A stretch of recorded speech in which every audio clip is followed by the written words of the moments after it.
Har bir inson hayotida shunday bir lahza bo'ladiki, unda inson o'z vijdoni bilan yuzma-yuz qoladi.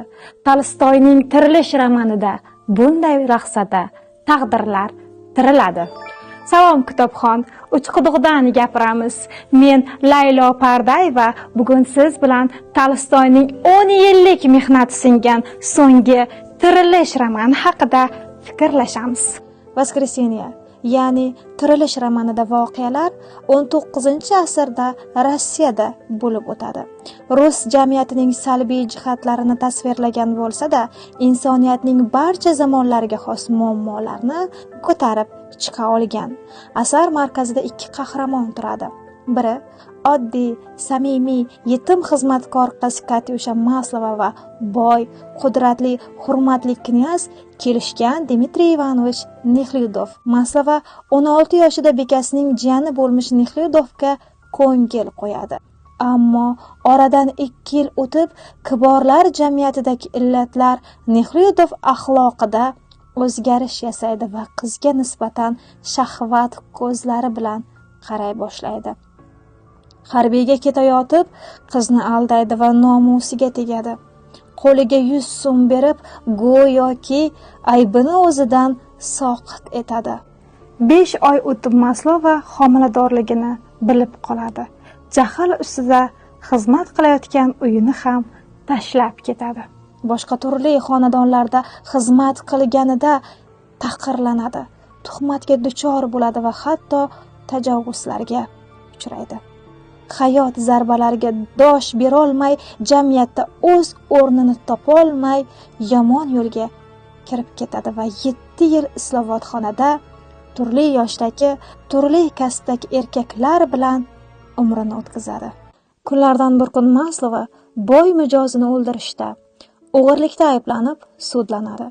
Vaholanki u aybsiz aybdor bo'lib qolgandi. Taqdir o'yinini qarangki, o'sha sudda Nexlyudov sud maslahatchisi bo'lib ishtirok etadi.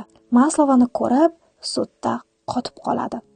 Maslova hayotini barbod qilganini tushunib yetib, uning oldida vijdon azobiga tushadi va uni qutqarishga bel bog'laydi. Hattoki uylanishga qaror qiladi.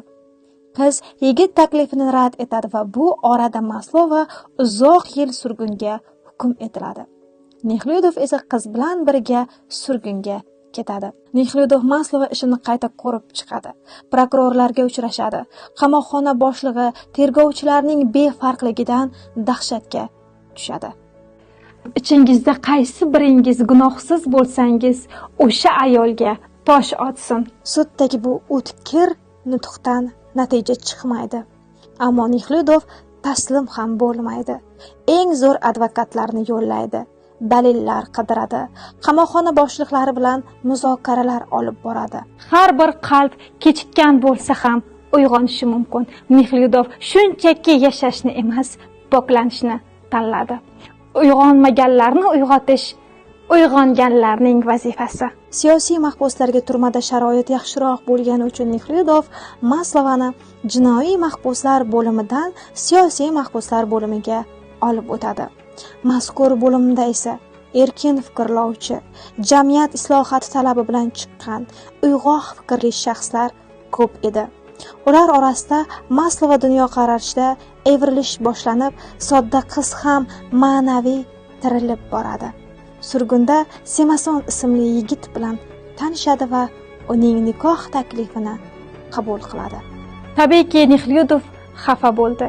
Lekin Maslova uchun eng to'g'ri yo'l shu ekanligini u ich-ichidan bilardi. Asar so'ngida Nexlyudov muqaddas Injil kitobini o'qiydi va e'tiqodi toblanadi. Asar Injilning chiroyli oyatlari va nasihatlari bilan yakun topadi. 4-nasihat. Odam bolasi yomonlikka yomonlik qilish u yoqda tursin, bir betiga shapaloq ursa, ikkinchi betini tutib tursin. Asarda jamiyatdagi shaxslarning ruhiy tarbiyasi muhimligiga urg'u berilgan. Jamiyatdagi shaxslarning tarbiyasi esa barcha davrlarda, barcha zamon va makonlarda o'z ahamiyatini yo'qotmaydi. Lev Nikolay Tolstoyning Tirilish romanini albatta o'qishni tavsiya qilaman.